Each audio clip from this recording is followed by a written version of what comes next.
Heading यहीं से start करते हैं। देखिए,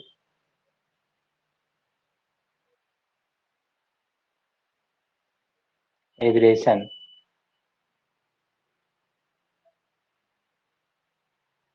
abrasion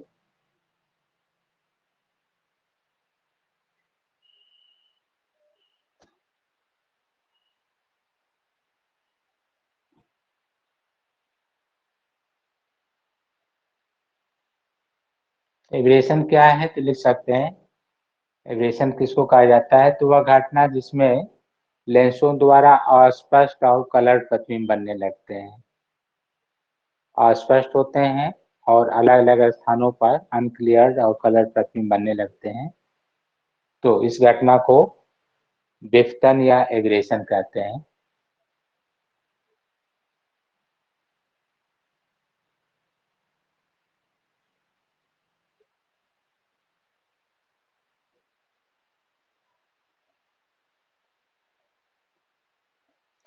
Default produced in lenses because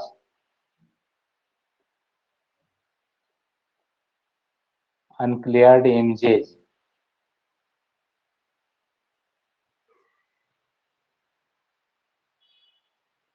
obtained at different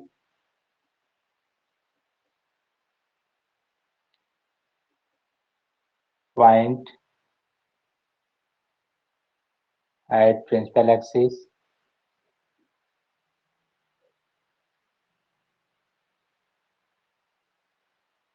are in different size and different color, are in different size or different color.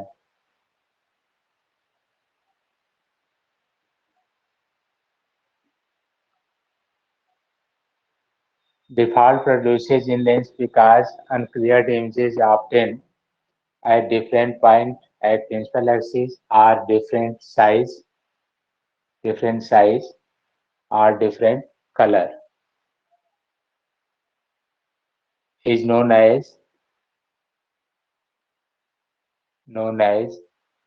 aberration. Known as aberration.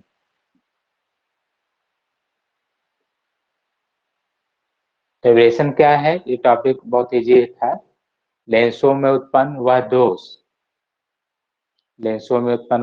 जिससे किसी वस्तु का अस्पष्ट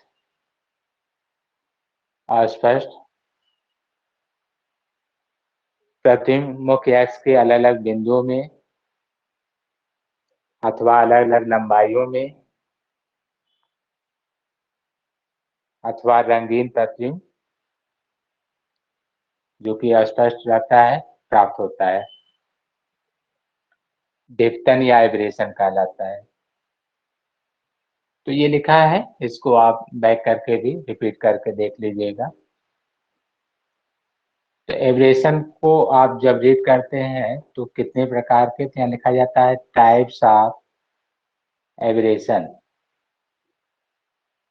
टाइप्स ऑफ एब्रेशन, एब्रेशन की घटना कितने प्रकार से संभव होती है। टाइप्स ऑफ एब्रेशन तो आप लिखते हैं यहाँ पर, फर्स्ट जैसे chromatic aberration, aberration, chromatic aberration. Second आप लिखते हैं स्फेरिकल एब्रेशन। स्फेरिकल एब्रेशन, ये दो अलग अलग एब्रेशन की घटनाएं आपको दी गई हैं। पहला है क्रोमेटिक, जिसको आप वन विप्तन कहते हैं, दूसरे को गोली विप्तन। वन विप्तन, गोली विप्तन। तो एब्रेशन क्लियर हुआ, बोलिए। जो विपतन है, हाँ इसमें इंग्लिश में भी लिख दिया है, हिंदी बोले ही थे। Default produce in lenses because unclear images obtained at different points at principal axis are in different size or different color is known as aberration। तो टाइप्स ऑफ एब्रेशन तो दो था, एक बताया गया क्रोमेटिक, या इसको आप वन विपतन कहते हैं, दूसरे को गोली विपतन कहते हैं। तो ये वन विपतन, गोली विपतन। तो अब आप इसमें फर्स्ट हेडिंग लिखेंगे फिर से, क्रोमैटिक एब्रेशन। क्रोमैटिक एब्रेशन ये आप रिटर्न करेंगे, क्रोमैटिक एब्रेशन या वर्ण विपतन। वर्ण विपतन,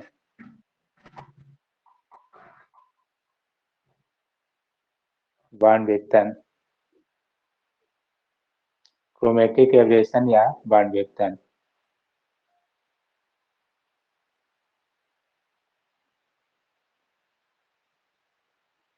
तो चलिए देखिए, क्रोमैटिक एब्रेशन या वर्ण विपतन के लिए तो इसमें कहा गया है कि यदि किसी लेंस पर, जैसे हम यहाँ पहले बना दें फिर डेफिनेशन आप उसको लेंस पर जैसे दिखाया जा रहा क्लियर कर सकते हैं। मान लीजिए कि इस पर व्हाइट लाइट लिया जाए, ये श्वेत प्रकाश है जो मुख्य अक्ष के समांतर ले रहे हैं, यहाँ लिख भी रहे हैं व्हाइट लाइट रेज, श्वेत प्रकाश किरण। अगर ये मुख्य अक्ष के समांतर आपतित किया गया है और लेंस द्वारा अपवर्तन के पश्चात ये मुख्य अक्ष के अलग अलग बिंदुओं पर फोकस होने लगे, जैसे देखिए यहाँ पर हमने अलग अलग बिंदुओं पर फोकस लिए हैं, एक तो वायलेट कलर के लिए, दूसरा रेड के लिए ले रहे हैं, बीच में और भी होंगे, सबको दिखा नहीं रहे हैं। जो सबसे ज्यादा डेविएशन है वायलेट का है, बी जो है सिंबल वायलेट के लिए दे रहे हैं, सबसे ज्यादा डेविएशन वायलेट, और आर रेड के लिए, वायलेट रेड। तो ये इमेज जो फोकल लेंथ होगा यहाँ तक वो वायलेट के लिए है, और यहाँ से जो होगा फोकल लेंथ ए वो रेड के लिए है। अलग अलग पॉइंट पर इमेज दिखाया गया है, जबकि ऑब्जेक्ट को आप इनफाइनाइट कर लिए हैं। तो इससे पहले आप ऐसा नहीं पढ़ रहे थे, हम लोग एक लाइट रेज लेते थे, एक जगह भी इमेज दिखा देते थे, जिसको आप सेकेंड फोकस इस रूप में नाम देते थे। तो ये डिफॉल्ट है, इसीलिए इसको नाम दिया गया है क्रोमेटिक। क्रोमेटिक का मतलब है ये वर्ण, तो ये कलर का दोष है, जबकि एक ही जगह दोनों होना चाहिए, और व्हाइट इधर भी होना चाहिए, व्हाइट इधर भी है, लेकिन कलर का दोष है, ये अलग अलग कलर का, तो अनक्लियर इमेज हो गया। फोकल आपको यहाँ भी दिखाई दे रहा है, यहाँ भी, या बीच में और भी जो कलर के होंगे वो सब विजिबिलिटी हो सकता है। चाहे तो आप इसको रेड का सिंबल दे सकते हैं, इसका वायलेट का, ऐसे। या इसी तरह से अगर कोई दूसरा इमेज आप दिखाना चाहें तो ऐसे ले सकते हैं। आप पॉइंट ऑब्जेक्ट ले लीजिए और ऐसे दिखा दीजिए, ये पॉइंट ऑब्जेक्ट है, और यहाँ से वायलेट और रेड का अलग अलग आप ले सकते हैं।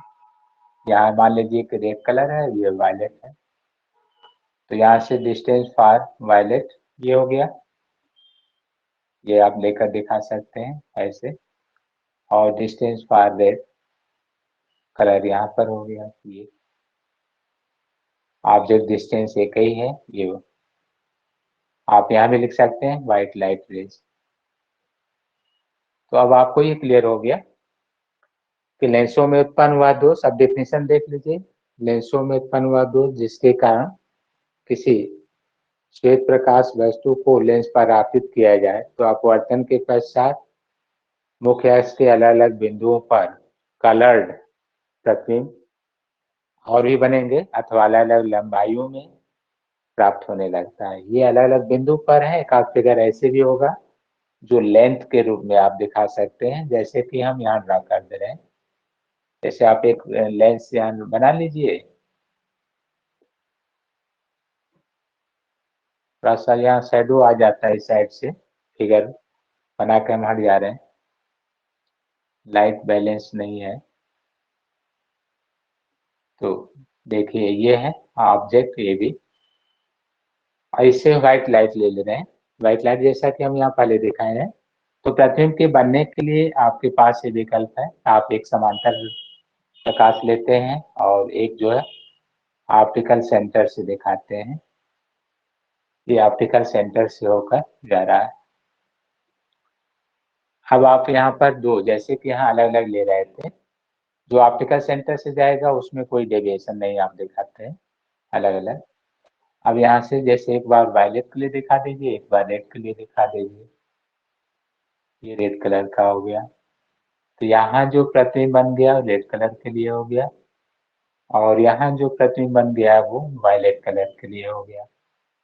इमेज, टू इमेजेस डिफरेंस आपको प्राप्त हो गए। ये रेड है, ये वायलेट। और भी रहते हैं, केवल यहाँ सिंबल दो ही दिखाई जा रहा था। तो ये भी डिफॉल्ट हो गया कि ऑब्जेक्ट एक है और इमेज आपको दो। तो एक तो इसकी विजिबिलिटी कम हो गई क्योंकि प्रकाश डिवाइड हो रहा है अलग अलग स्थानों में। दूसरा की अनक्लियरिटी की इमेज जो यहाँ भी है यहाँ भी है, इसलिए कहा गया कि अलग अलग लंबाइयों में अथवा अलग अलग बिंदुओं पर अस्पष्ट रंगीन प्रतिबिंब प्राप्त होता है, उसे हम क्रोमेटिक एब्रेशन कहते हैं। तो लिख लिए होंगे, लेंसों में उत्पन्न हुआ दोष, लेंसों में उत्पन्न हुआ दोष जिससे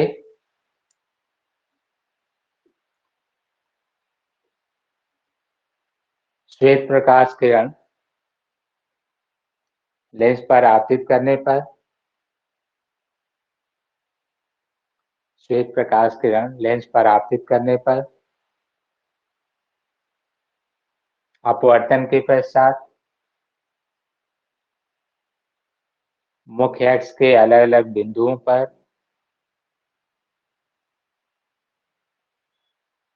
अथवा अलग अलग लंबाइयों में रंगीन व अस्पष्ट प्रतिबिंब प्राप्त होने लगता है। अवर्णक ये क्रोमेटिक एब्रेशन कहलाता है, वर्ण विपतन कहलाता है, वर्ण विपतन कहलाता है। तो इस तरह से आपने ये टॉपिक कंप्लीट कर लिया। तो चलिए आगे देखिए, क्रोमेटिक एब्रेशन के जो पार्ट हैं उसमें भी हमने 3 बनाया है। फर्स्ट आप ये देख सकते हैं फिगर, सेकंड फिगर यहाँ पर है, और थर्ड फिगर यहाँ पर बना है। ये थर्ड, 3 फिगर अलग अलग फोकल लेंथ। आप लेंस को मान लीजिए एक ही है, बनाए शेप अलग अलग है लेकिन अवस्थाएं अलग अलग दिखाई गई हैं तीनों में। अब इनमें जो प्रश्न है वो भी कि किसमें कितना डिफॉल्ट है और कैसे सॉल्व करेंगे, तो इसका ये वाला क्वेश्चन आ चुका है इस साल जो है, जितने एग्जाम हुए हैं किसमें था ये तो याद नहीं आ रहा है, लेकिन क्रोमेटिक एब्रेशन में ये डिफरेंस कितना है इस पर एक प्रॉब्लम था। अब किस एग्जाम में था, चूंकि और भी एग्जाम है, आपका नवोदय का भी था या सेंट्रल का भी था, तो किसमें आया था ये हमें अब ध्यान नहीं है। तो फर्स्ट फिगर में देख सकते हैं पहले वाले में कि जो आपको एब्रेशन दिखाया गया वो ये है इतना। अगर ये दोनों एक जगह होते हैं, वायलेट भी रेड पर होता है या रेड वायलेट पर, तो कोई एब्रेशन नहीं होता है। तो फर्स्ट फिगर के लिए आपसे पूछा जाए कि जब वस्तु अनंत पर हो, प्रकाशित वस्तु, तो अपवर्तन के पश्चात जो कलर्ड इमेजेस है वो मुख्य अक्ष के अलग अलग बिंदुओं पर फोकस हुआ है। तो इस कंडीशन में फर्स्ट फिगर के लिए एब्रेशन का जो आंसर होगा क्रोमेटिक एब्रेशन, क्या लिख दे रहे हैं, क्रोमेटिक एब्रेशन। तो इसका डिफरेंस ले लीजिएगा F R minus F B, chromatic aberration between red and violet. कोई भी 2 कलर का दे सकता है, यहाँ पर हम रेड और वायलेट को ही ले रहे हैं अधिकतम और न्यूनतम का डिफरेंस लेकर। जब ये सॉल्व कराया जाता है तो ये मान आता है ओमेगा इंटू एफ मीन, इन दोनों का मीन, जो कि वैसे डायरेक्ट लिखें तो येलो कलर लिया गया है, लेकिन यहाँ सेंस होता है मीन कलर से। अगर आप येलो न भी याद रखना चाहें तो मीन कलर जो आप लेंगे वो ऐसे निकाला जाता है, F R plus F B by 2। ये हालांकि मीन ज्योमेट्रिकल का भी चर्चा होता है, तो ज्योमेट्रिकल मीन के लिए हम लोग अंडर रूट लेते हैं।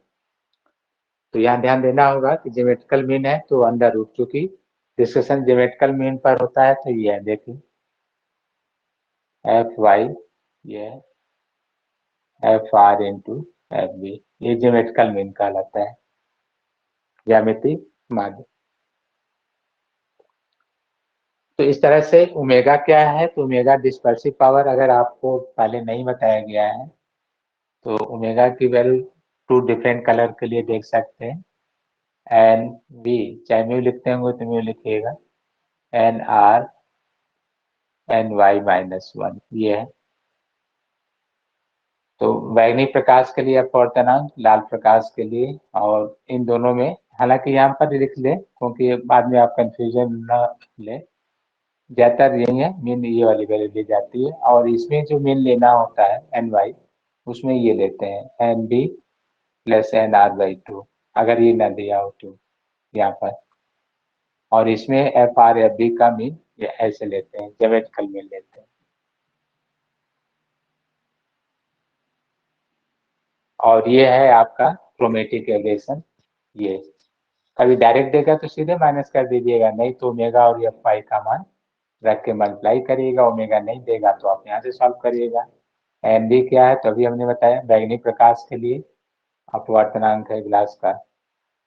एन आर क्या है, तो लाल प्रकाश के लिए लेंस का अपवर्तनांक है। एन वाई क्या है, पीले प्रकाश के लिए अपवर्तनांक है। तो ये मान आप नोट कर सकते हैं। तो पहले फिगर के लिए हमने जो दिया है एब्रेशन समझ में आया, वर्ण विपतन जब वस्तु श्वेत वस्तु अनंत पर हो तब लेंस द्वारा उत्पन्न वर्ण विपतन, तो ये आंसर है। When object at infinity then chromatic aberration produces by the lens या कन्वेक्स लेंस, तो ये लिखा है ओमेगा इंटू एफ वाई। तो पहले को हम मिटा दे रहे हैं, ये चूंकि हो भी गया, आंसर भी सामने लिखा है।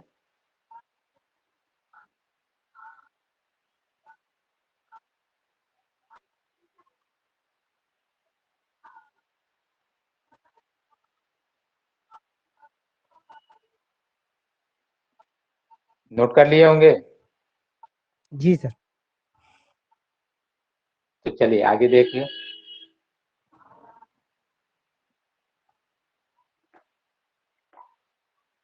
दूसरा यहाँ पर बना है सेकेंड फिगर, ये इसमें आपसे कहता है कि क्रोमेटिक एवरेशन, सेकेंड फिगर, तो फिर वही चीज chromatic aberration in second figure, तो आप बताएंगे यहाँ पर डिफरेंस जो लेंगे वायलेट के लिए जो डिस्टेंस है, रेड के लिए और वायलेट के लिए, तो रेड का ज्यादा है उसमें से इसको माइनस कर दीजिए, तो ये एवरेशन यहाँ भी मालूम हो जाएगा। और ये कब लिया जा रहा है, when point object at principal axis at distance U, वहाँ इनफाइनाइट था, ये कहा जाएगा कि जब व्हेन पॉइंट ऑब्जेक्ट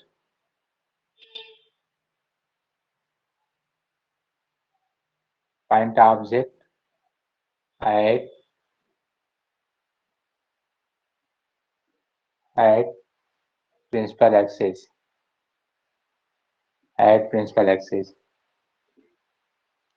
तो जब पॉइंट ऑब्जेक्ट मुख्य अक्ष पर है तो क्रोमेटिक एवरेशन का मान क्या होगा। तो ये दोनों का डिफरेंस आपको लेना होगा, वायलेट के लिए जो दूरी है लेंस से और जो रेड के लिए है, तो ये chromatic aberration.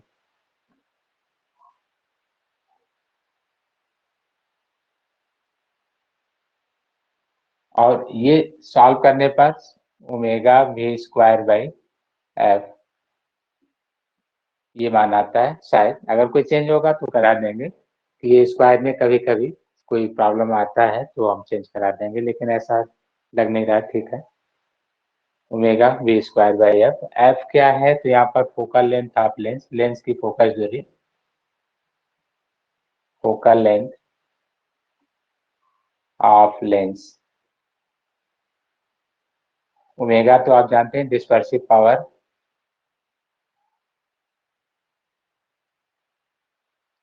Dispersive power of lens. और भी यहाँ पर भी मीन वैल्यू है, लेकिन यहाँ जो मीन वैल्यू है वो रेड और वायलेट का अर्थमेटिक मीन है, यहाँ ध्यान रखिएगा।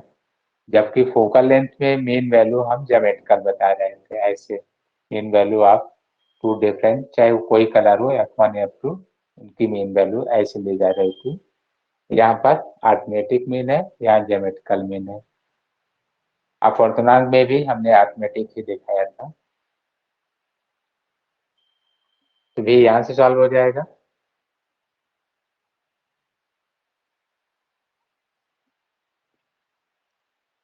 तो उम्मीद है ये भी क्लियर होगा, क्योंकि फोकस दूरी आपको दी ही जाएगी और डिस्पर्सिव पावर अभी हमने बताया था, नहीं भी मालूम है तो आपको कहे थे कि दो कलर के लिए कॉमन, जैसे हम चाहें तो सी और डी भी लिख दें, या चलिए अब तो वायलेट दे ही दिए हैं, वायलेट और रेड अपान येलो -1, यहाँ से निकाल लीजिएगा। नहीं तो कभी कभी कोई भी दो कलर के लिए हम लोग सी और डी लिख देते हैं या एफ लिख देते हैं, या फिर दोनों की मीन वैल्यू ले लेते हैं। तो मेरा आप यहाँ से सॉल्व कर लेंगे, भी ये है, एफ का मान दिया रहता है, यहाँ से एब्रेशन कभी कभी सीधे देता है, रेड और वायलेट का माइनस कर दीजिए तो डायरेक्ट एब्रेशन आ जाता है। तो उम्मीद है सेकेंड वाला भी समझ में आ गया होगा। वर्ण वितरण की जो चर्चा कर रहे थे, वर्ण मतलब ही होता है कलर, तो लेंसों द्वारा उत्पन्न कलर का दोष, अर्थात लेंसों द्वारा उत्पन्न कलर का दोष का मतलब कि अस्पष्ट फिगर होगा और कलर्ड होगा, तो ये लेंस का दोष है।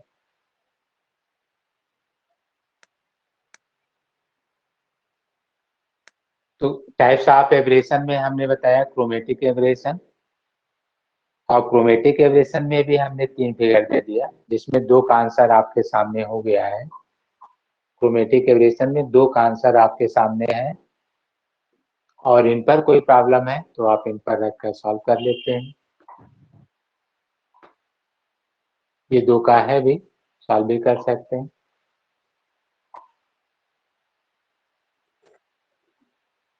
अब देखिए क्रोमेटिक के बाद जो है तीसरे का भी बता दें, क्रोमेटिक वाले में भी, इसमें देखेंगे तो लेंथ में अलग है, पार्श्विक इसको लेटरल एब्रेशन, क्रोमेटिक का यह पार्ट जो है लेटरल एब्रेशन कहलाएगा। मतलब कि पार्श्व सिराओं में अंतर है ना, तो इसको तीसरे वाले को फिर थर्ड वाले में लेटरल एब्रेशन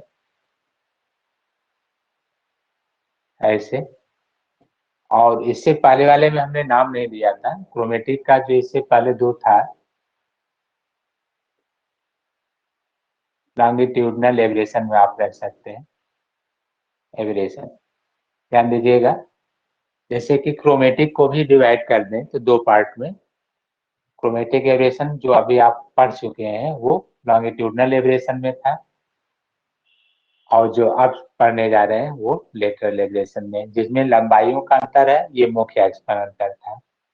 तो लॉन्गिट्यूडनल एब्रेशन में 2 पार्ट आपने देखा, एक तो हम दिए थे F R minus F B, जिसमें लिखा था ओमेगा इंटू एफ फाइव, दूसरा आपको हमने दिया था V R minus B violet, और उसमें जो आया था omega V square by F. तो ये जो है लॉन्गिट्यूडनल एब्रेशन के अंतर्गत, क्योंकि ये मुख्य अक्ष के अलग अलग बिंदुओं पर अस्पष्ट और रंगीन प्रतिबिंब थे, इसलिए इसको लॉन्गिट्यूडनल कह रहे हैं। और सेकंड जो लेटरल है, जिसका फिगर अभी भी है, तो ये लंबाइयों में अंतर है, तो ये नाम नहीं दिए थे, नाम ऊपर चाहें तो लिख सकते हैं। क्रोमेटिक एब्रेशन को भी 2 पार्ट में करके, पहला आप पढ़ लिए लॉन्गिट्यूडनल, सेकेंड अब आप देखिए। तो लेटरल एब्रेशन तो अस्पष्ट प्रतिबिंब अलग अलग लंबाइयों में मुख्य अक्ष के अलग अलग बिंदुओं पर प्राप्त हो, तो उसे लेटरल एब्रेशन कहते हैं। अस्पष्ट रंगीन प्रतिबिंब मुख्य अक्ष के अलग अलग स्थानों पर अलग अलग लंबाइयों में प्राप्त हो तो उसे लेटरल एब्रेशन या पार्श्विक वर्णविपतन कहते हैं। पार्श्विक वर्णविपतन। तो अब इसका आंसर क्या है पार्श्विक वर्णविपतन का, तो देख लीजिए लेटरल एब्रेशन बराबर image of red minus image of violet, ये दोनों का है। तो पार्श्विक वर्णविपतन तो प्रतिबिंब की लंबाइयों के अंतर के बराबर होता है। पार्श्विक वर्णविपतन प्रतिबिंब की लंबाइयों के अंतर के बराबर प्राप्त होता है।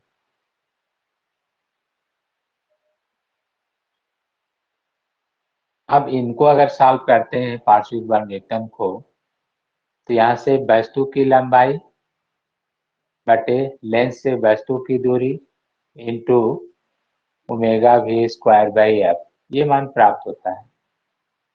अर्थात आपने जो ये लिखा है रेड और वायलेट का डिफरेंस, उसमें ए बी जो है वस्तु की लंबाई है, ए बी वस्तु की लंबाई,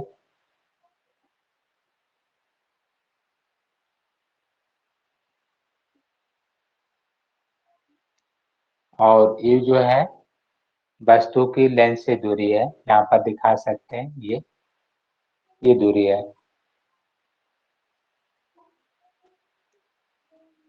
तो distance of object from lens,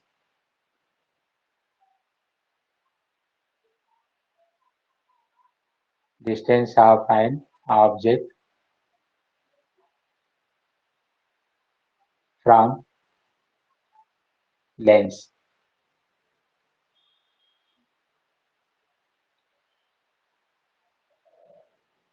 तो इस तरह से आपने इस टॉपिक को पूरा कर लिया। तो गुरुजी उम्मीद है कि ये नाम हाँ बोलिए बोलिए।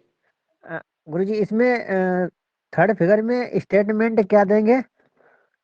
बस तो इसमें कहाँ पे रखेंगे? जैसे फर्स्ट में बस तो अनंत पे रखा था, इसमें क्या स्टेटमेंट देंगे? वस्तु मुख्य अक्ष पर कहीं भी है, अनंत तो हमने नहीं दिखाया। अनंत लेंगे तो फिर जी डायरेक्ट फोकस पॉइंट आ जाएगा। जी जी अनंत पर रखेंगे तो फोकस पॉइंट आ जाएगा, वो किस में आ जाएगा लॉन्गिट्यूडनल में, दूसरा बनेगा ही जी नहीं। जी जैसे जी जैसे यहाँ ये लेंस हो गया और वस्तु आपका अनंत पर हो गया, तो आप पैरेलल खींच दीजिए। जैसे पैरेलल लेंगे प्रतिबिंब मुख्य अक्ष के अलग अलग बिंदु पर आ जाएगा। और ये एप्लीकेशन किसका पहुंच गया लॉन्गिट्यूडनल वाले में, इसमें आ गया जो आप पढ़ लिए थे। तो ये जी मुख्य अक्ष पर कहीं भी रखा हो, कहीं भी रखा हो, दो प्रतिबिंब दिखा दीजिए बस, मुख्य अक्ष पर रखा है। और ठीक है ना। जी जी गुरुजी। बाकी हाँ, बाकी सामान जो है आपको दे दिया गया है, तो इससे बैठकर सॉल्व कर सकते हैं।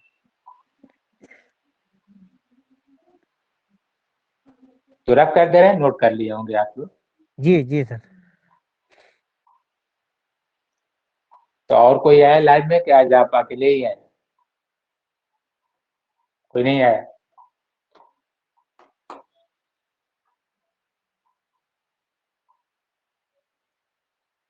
लाइव में या तो दो लोग, नीतू और साक्षी आते थे, आज हो सकता है वो भी गैप हो उन लोगों का।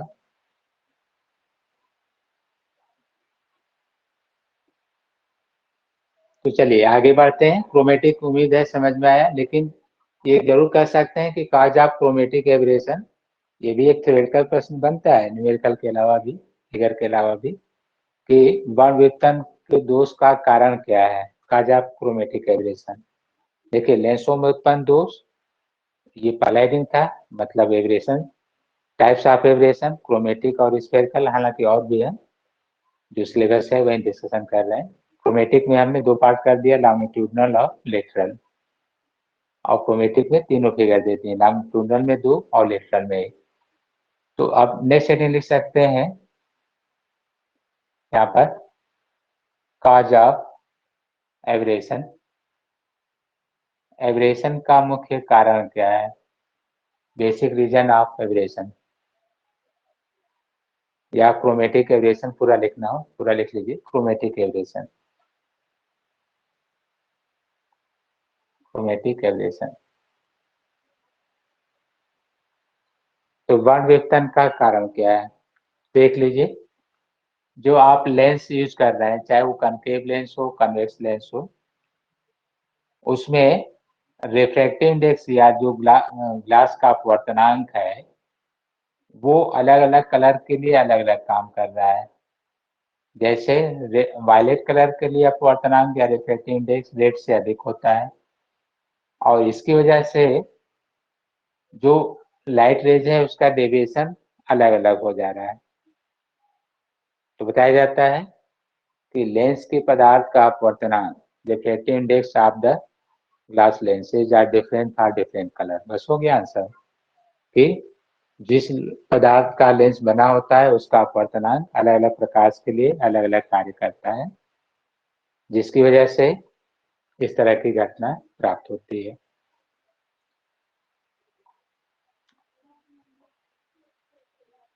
तो काज आप एब्रेशन में लिख दीजिए जो आंसर अभी हमने बताया कि लेंस के पदार्थ का अपवर्तनांक, लेंस के पदार्थ का अपवर्तनांक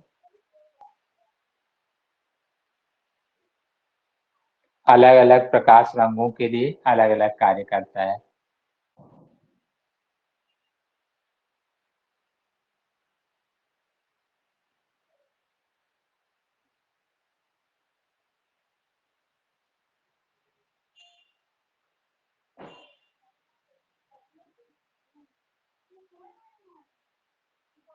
Refractive index of lenses are different for different light color या डिफरेंट लाइट रेज लिख सकते हैं। ये कारण हो गया काजा क्रोमेटिक एब्रेशन। तो आपको एक थ्योरी और 3 अलग अलग फॉर्मूले मिले हैं, जिसमें से पहला वाला फॉर्मूला अक्सर एग्जाम में आया है। आप टीजीटी का भी पेपर पलटते जाइए, टीजीटी का, पीसीएस का, तो आपको ये अक्सर मिलेगा कि क्रोमेटिक एब्रेशन का मान सॉल्व करिए कितना होगा, तो वो आपको प्राप्त हो जाएगा। तो क्रोमेटिक के बाद हम आगे बढ़ते हैं स्फेरिकल पर, उसको देख लीजिए। क्रोमेटिक के बाद आपका दूसरा टॉपिक है गोली विवर्तन, स्फेरिकल एब्रेशन। गोली विवर्तन या spherical aberration,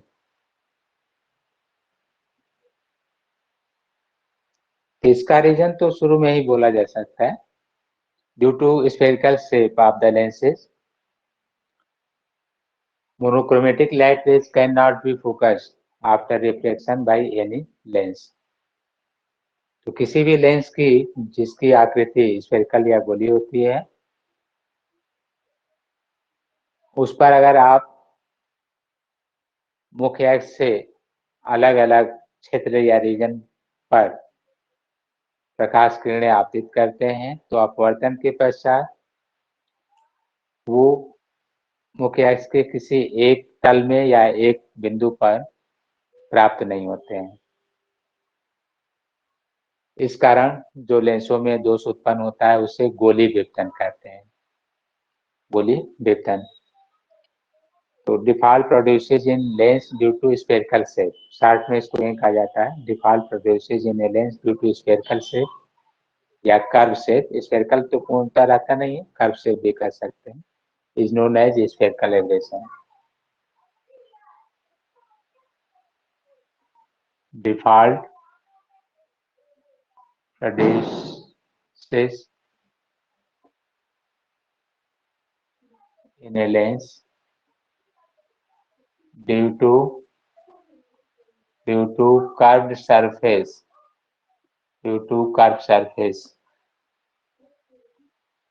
are known as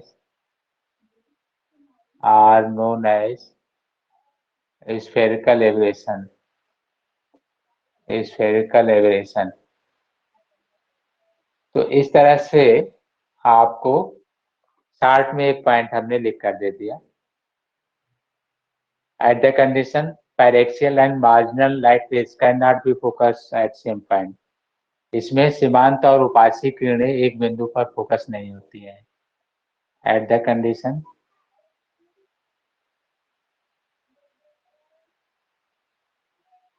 paraxial and marginal light rays, paraxial and marginal light rays cannot be focused at same point after refraction by lenses.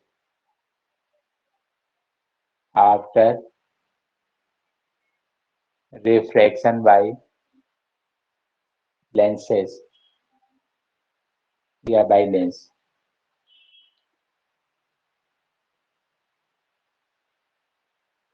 तो नोट कर लिए होंगे, साथ में हम बोल भी रहे थे, default produces in a lens due to curved surface are known as spherical aberration. At the condition, paraxial and marginal light rays cannot be focused at same point after reflection by lenses या lens. अब आप देख सकते हैं इसमें figure तो ज्यादा clear होगा। कोई फिगर अगर बनाना हो तो स्फेरिकल शेप ऐसे ले लीजिए और इसमें अलग अलग रीजन एरिया कहा जाता है। जैसे कि देखिए लेंस का अलग एरिया है, आप और किनारे ले लीजिए तो ये दूसरा रीजन आ गया स्पेस। इधर भी देख सकते हैं, ये मुख्य एक्स के निकट वाला है और इसको आप दूर ले सकते हैं, ये ऐसे। तो जो प्रिंसिपल एक्सिस के पास में होते हैं उनको आप पैरेक्सियल कहते हैं और जो मुख्य एक्स से दूर हैं मार्जिनल कहते हैं, ऐसे पीएम ऐसे याद कर सकते हैं। अब आफ्टर रिफ्लेक्शन आपने सुना कि ये मुख्य एक्स के एक बिंदु पर नहीं मिलते हैं। जो मुख्य एक्स के पास है उसका डेविएशन बहुत कम होता है, विचलन कम होता है, तो ये लाइट रेज दूर चला जाएगा। लेकिन जो मुख्य एक्स से दूर लेंगे उसका डेविएशन या विचलन ज्यादा होता है, तो वो पास में आ जाएगा। तो इस तरह से आप दिखा सकते हैं कि मुख्य एक्स के अलग अलग बिंदुओं पर प्रतिबिंब बनने लगा। जैसे ये I1 मान लीजिए, ये I2 मान लीजिए, तो आपको ये डिफॉल्ट मिल गया, जबकि दोनों पॉइंट एक जगह ऑब्जर्व होना चाहिए। तो आप ये भी डिफिनेशन देते हैं कि यदि मुख्य एक्स के समांतर लेंस के अलग अलग क्षेत्र व्यू पर प्रकाश आपतित किया जाए तो अपवर्तन के पश्चात मुख्य एक्स के अलग अलग बिंदुओं पर प्रतिबिंब प्राप्त होने लगते हैं। यह दोष इसके कर्व सरफेस से काम होता है, अतः इसे गोलीय विवर्तन कहते हैं।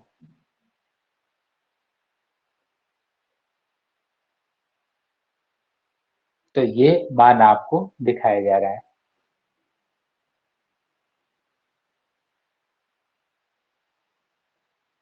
नोट कर लिए होंगे स्फेरिकल एबरेशन। जी गुरुजी। अब जो भी डिफॉल्ट है, तो अब तो अभी हम लोग डिफॉल्ट कर रहे थे। अभी होता है ना कि ये दीपावली और गोवर्धन पूजा भी खत्म हुआ है, शायद आप लोगों के यहाँ भी गोवर्धन पूजा मनाया जाता है पूरे भारत में, तो आपके यहाँ भी मनाया जाता होगा जी नहीं? गुरुजी, मनाया तो जाता उसमें है। जो है, तो उसमें औरतें जो है पहले कुछ ऐसा गीत गाती हैं कि घर के सारे सदस्यों को मरने के लिए अलाउ करते हैं कि सब मरे, कि नहीं? ऐसा नहीं सुने हैं? सर हमारे यहाँ ऐसा नहीं होता नहीं? है। अच्छा। जी और फिर बाद में उनको उनको गीत गाती हैं कि जिंदा हो जाए, ऐसा नहीं? कोई गीत वो कुछ नहीं गाते हैं? नहीं नहीं नहीं सर, गीत तुम्हारे यहाँ नहीं गाया जाता है। तो फिर कैसे, जब कोई उसमें गोवर्धन का जो है गोबर से ही मूर्ति और वो सब बना दिए जी जाते जी, हैं वो सर गोबर से मूर्ति वगैरह बना दी जाती है, बाकी बाकी और कुछ नहीं होता है। और उसमें मिठाई ले आकर रखा जाता है, ऐसा भी कुछ नहीं? हाँ नहीं नहीं, वो प्रोसेस घर, होता है, गीत वगैरह का प्रोसेस नहीं होता है सर। अच्छा अच्छा। तो जी पूर्वांचल में या हमारे तरफ जो है ऐसे गीत भी गाते हैं, तो उसमें घर घर सबका नाम लेंगे, आदमी का जो भी है, और उसमें ये कहा जाता है कि जितने सदस्य हैं गोवर्धन में उनका ध्यान नहीं दे रहे हैं, अतः उनकी हानि हो। जो गोवर्धन पूजा में नहीं सम्मिलित हो रहा, फिर बाद में आशीष मांगती है कि उनकी गलती माफी है। ठीक तो है। यहाँ पर हम लोग गलतियां देख रहे थे, अब गलतियों को दूर करने का है, तो उसी के लिए हम रिपीट कर रहे थे वहां पर भी। तो क्या क्या गलतियां हैं ये बता दिया गया, अब इनको दूर कैसे किया जाएगा ये यहाँ डिस्कशन होता है। तो दूर करने के लिए आप जो लिखते हैं, पहले वर्ण व्युत्पन्न पढ़े हैं, तो वर्ण व्युत्पन्न के दोष को दूर करने का उपाय और गोली व्युत्पन्न के दोष को दूर करने का उपाय, तो कोई भी आर्डर ले सकते हैं। जैसे स्फेरिकल का दूर करना है तो आपने सुना कि कर्व सरफेस, तो कर्व को कम कर दीजिए। जैसे कि ये कर्व सरफेस की वजह से है और एब्रेशन, तो कम करने का मतलब कि आप ऐसे ले लीजिए, एक तरफ का कम हो गया, तो इसमें डिफॉल्ट पहले से कम आएगा, इस तरह से पहले से कम आ जाएगा। तो नेक्स्ट हेडिंग रीड करना हो नोट कर लीजिए। गोली व्युत्पन्न के दोष को दूर करने का उपाय, रिड्यूसिंग स्फेरिकल एब्रेशन या मिनिमाइजिंग स्फेरिकल एब्रेशन। गोली व्युत्पन्न के दोष को दूर करने के उपाय,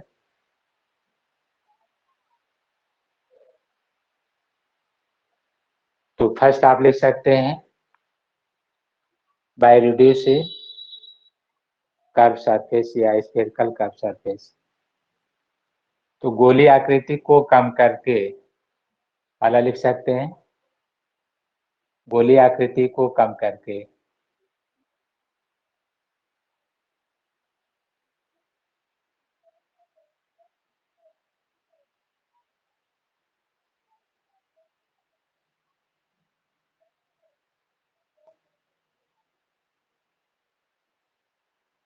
तो गोली सरफेस को कम करने के लिए उदाहरण में आप लिख लीजिए प्लेनो कन्वेक्स लेंस या समतल उत्तल लेंस, प्लेनो कन्वेक्स लेंस या समतल उत्तल लेंस का प्रयोग करने पर गोली व्युत्पन्न कम हो जाएगा। प्लेनो कन्वेक्स लेंस या समतल उत्तल लेंस कम होगा, समाप्त नहीं होगा। अब कभी कभी अगर इसमें थोड़ा स्टैंडर्ड प्रॉब्लम देता है तो ध्यान दीजिएगा, और वो क्या है यहाँ पर समझा दे रहे हैं। जैसे मान लीजिए कि आपने इस कर्व सरफेस को लिया है, पहले वाले इसको ऐसे ले लें, और इसमें कोई व्युत्पन्न आप पढ़ने जा रहे हैं, गोली व्युत्पन्न के दोष को।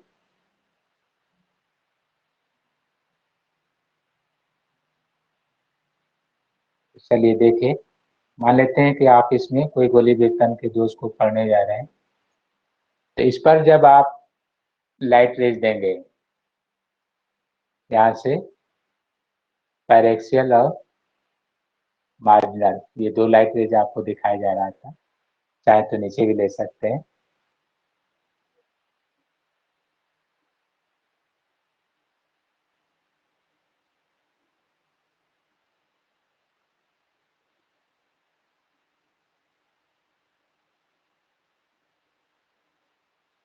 इस तरह से हमने लिया, और डबल दिखाना है तो एक लाइट रेज आप इधर से भी ले लीजिए और इसको यहाँ तक मिलाइए, जैसा कि पहले भी बताए हैं, पास वाला दूर होगा और दूर वाला पास आप दिखाएंगे, इसको यहाँ कहीं मिला दीजिए।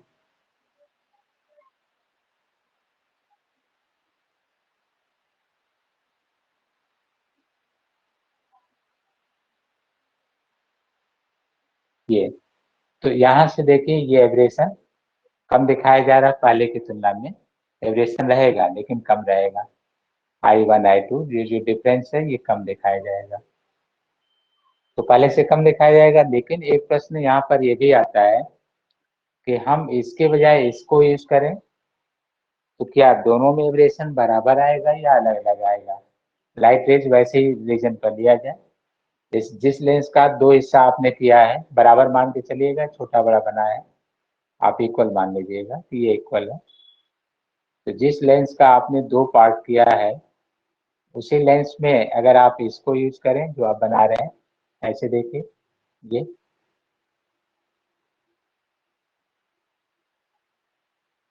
ऐसे। अब आप इस पर पैरेलल ले लीजिए इस तरह का।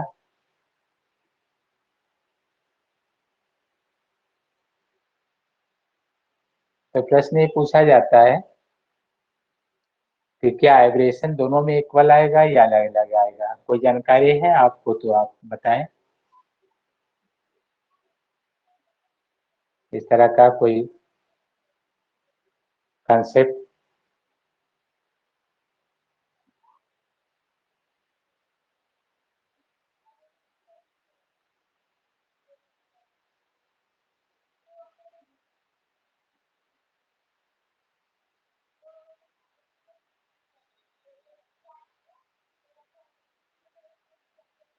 देखिए जो अब आप बनाएंगे यहाँ से तो पहले वाले से इससे ज्यादा दिखाइएगा। हालांकि ये कुछ ज्यादा ही बन गया है, थोड़ा सा ध्यान रखकर ऐसे। तो इसमें जब आप फाइनल रिफ्लेक्शन कर्व सरफेस से लेंगे तो इधर बढ़ जाएगा। यहाँ फाइनल प्लेन से है तो इधर थोड़ा कम है। तो अगर प्लेनो कन्वेक्स लेंस में अगर ऑप्शन कहता है कि दो पार्ट कर दिया आपने एक ही लेंस का, दो पार्ट डिवाइड कर दिया इक्वल, वर्टिकल जो है ये देखा, तो उनमें से हम एब्रेशन को कम करने के लिए इस फिगर का प्रयोग करेंगे। फर्स्ट कर्व सरफेस R1 होना चाहिए और R2 जो है इनफाइनाइट है। यहाँ देखिए R1 इंफिनिटी है और R2 R के इक्वल मान लीजिए, यहाँ R1 R के इक्वल मान लीजिए, ये बना हुआ है। हेडिंग था by reducing curvature of the lens. कहा जा रहा था गोली विवर्तन के दूर करने का उपाय, तो आपको बताया गया by reducing curvature of the lens. अभी आपने देखा, लेकिन इसमें भी आपको दो डिफरेंस मिला। यदि हम फाइनल रिफ्लेक्शन कर्व सरफेस से लेते हैं तो कर्वेचर ही डिफॉल्ट है फाइनल, तो इसमें एरर ज्यादा है। अगर फाइनल प्लेन से लिए हैं तो एरर कम है। हालांकि इतना डिफरेंस नहीं रहता है, ये डिफरेंस आप ज्यादा यहाँ तक दिखा सकते हैं। थोड़ा सा ये ज्यादा ही बन गया है, तो इसको तो हम बोल ही रहे हैं कि ये थोड़ा कम दिखाना है, ये ऐसे बना भी दे। चलिए देख भी लें। इस तरह से यह इससे थोड़ा ज्यादा ये प्राप्त होता है, तो आप कहेंगे कि रिड्यूस करने के लिए इसका प्रयोग होना चाहिए। तो कर्वेचर को कम करने से पूर्णतः तो समाप्त हुआ नहीं, तो आपको एक और उपाय बताया जाता है। वो क्या है, ध्यान दीजिए। इसमें ये कहा गया है कि स्फेरिकल एब्रेशन को कम किया जा सकता है यदि टू थिन लेंसेज, दो पतले उत्तल लेंस, टू थिन लेंसेज लेना है, दो पतले उत्तल लेंस जिनकी फोकस दूरी असमान हो, एक समान नहीं हो। जैसे ये f1 है और दूसरे का f2 आप ले लीजिएगा, जिनकी फोकस दूरियां असमान हो और f1 ज्यादा होना चाहिए f2 से, कुछ दूरी पर हो, d दूरी पर, और d का मान f1 माइनस f2 के बराबर हो, तो गोली विवर्तन के दोष को लगभग समाप्त कर लिया जाता है। ये सेकंड और मेन है, क्योंकि इसमें आप कह रहे हैं कि समाप्त किया जा सकता है। तो गोली विवर्तन के दोष को दूर करने के लिए दो पतले उत्तल लेंस को जिनकी फोकस दूरियां बराबर नहीं है कुछ दूरी पर रखे जाएं, जबकि उनके मध्य सेपरेशन जो है f1 और f2 के अंतर के बराबर हो, तो आप इस तरह के दोष या डिफॉल्ट को दूर कर सकते हैं। तो ये दो रीजन दिए जाते हैं, बाकी तो और भी हैं जिसका कोई मतलब नहीं है। तो इस तरह से नहीं, जैसे कि आपने लेंस लिया और यहाँ पर पैरेक्सियल दिखा रहे हैं और मार्जिनल लाइट रेज दे रहे हैं, तो आप इनमें से स्टॉपर कहने का अर्थ यहाँ पेंट कर दीजिए, ये स्टॉपर हो गया।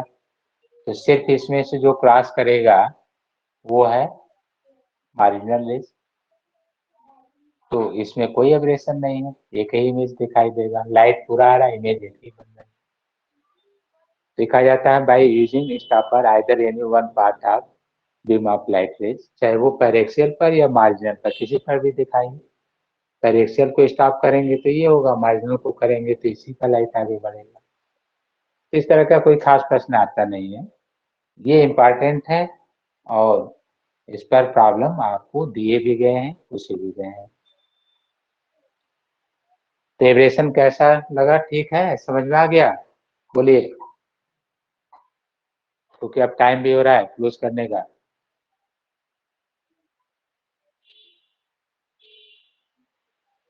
ज्ञानेंद्र, क्या फिर नेटवर्क प्रॉब्लम हो गया? तो हम ही क्लोज कर दें?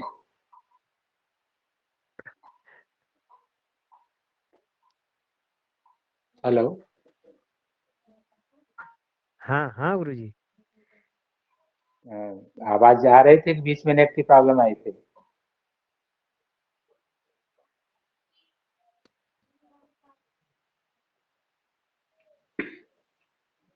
आवाज आ रही है सर। ठीक है, ठीक है। तो ऐसा है, इसमें एक और बता दें तो ये क्लोज हो जाएगा, क्योंकि अभी आप स्पेरिकल देखे हैं, क्रोमेटिक है। तो क्रोमेटिक एब्रेशन को दूर करने का उपाय जो दिया जाता है वो भी लिख लीजिए। बर्न विप्टन के दोष को दूर करने का उपाय, तो उसको एक्रोमेटिक कॉम्बिनेशन कहा जाता है। एक्रोमेटिक कॉम्बिनेशन ये कहा जाता है। तो यहाँ से जो है बर्न विप्टन के दोष को दूर करने का उपाय, तो इसको अवर्णक संयोग कहा जाता है। अवर्णक संयोग, अवर्णक संयोग द्वारा, तो यहाँ लिख लीजिएगा, by achromatic combination chromatic aberration can be neglected. अवर्णक संयोग द्वारा, अवर्णक संयोग द्वारा बर्न विप्टन के दोष को दूर किया जा सकता है। ये संयोग बनाकर दिखा रहे हैं, देखिए।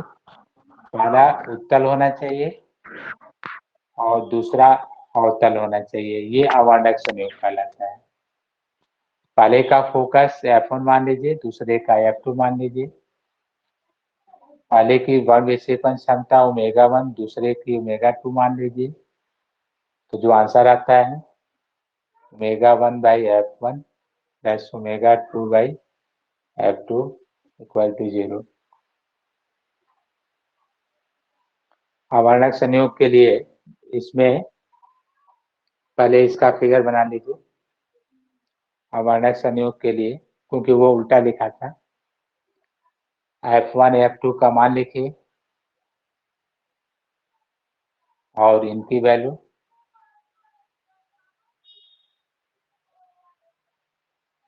और जो बर्न विप्टन का दोष है वो दूर करने के लिए सॉल्व करना होता है, वायलेट ऑब्जेक्ट या किसी के लिए भी। तो फिर दो के लिए जब हम लोग सॉल्व करते हैं तो इसमें शायद ये आता है F1/ω1 plus F2/ω2 equal to 0। Transfer करके तो F1/ω1 माइनस F2/ω2, या रेशियो में F1/F2 माइनस ω1/ω2। तो इससे कन्फर्म है, देखिए ये नेगेटिव होता नहीं है। अगर आप इसमें से इधर ट्रांसफर करना चाहें, जैसे इस साइड, तो ऐसे देखें ω1/ω2 माइनस F1/F2। तो आप ये कह सकते हैं कि इन दोनों का रेशियो नेगेटिव तभी आएगा जब एक पॉजिटिव फोकल लेंथ हो और दूसरा नेगेटिव हो, ऐसा। तो ऐसे केस में एक पॉजिटिव दूसरा नेगेटिव, तो ये प्लस माइनस का माइनस आ जाएगा, ये कभी नेगेटिव आता नहीं है, क्योंकि आपको लिखकर बताया गया था ND माइनस NR NY-1। तो ये वैल्यू पॉजिटिव है, ये पॉजिटिव है, तो ये कभी नेगेटिव दोनों में से किसी का नहीं आएगा। अर्थात अवर्णक संयोग के लिए क्या जरूरी है कि एक लेंस जो है पॉजिटिव फोकल लेंथ का हो, तो दूसरा नेगेटिव। इनमें उल्टा नहीं ले सकते, ध्यान रखिएगा। आप अगर सोचें कि अवतल पहले बनाकर उत्तल बना दें तो नहीं होगा, क्योंकि इसकी इमेज आभासी पहले बन जाएगी, यहाँ तक लाइट नहीं होगा। ये रंग होगा और ये करेक्ट होगा।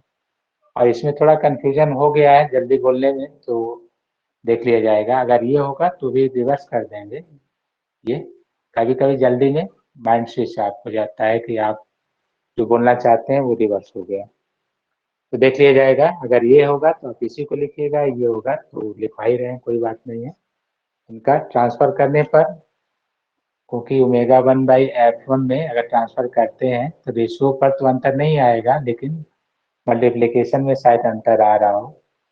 जैसे मल्टीप्लाई कर लीजिए तो omega 1f2 minus omega 2f1, यहाँ भी देख लीजिएगा, यहाँ भी तो वही आ रहा है, तो हो सकता है रिवर्स कर सकते हैं दोनों में से कोई भी, क्योंकि आंसर एक ही आ रहा है। देख लीजिए, अगर हमने रिवर्स भी किया है तो आंसर एक ही आ रहा है, तो ये भी सही है, कोई बात नहीं, क्योंकि आंसर सेम आ रहा है।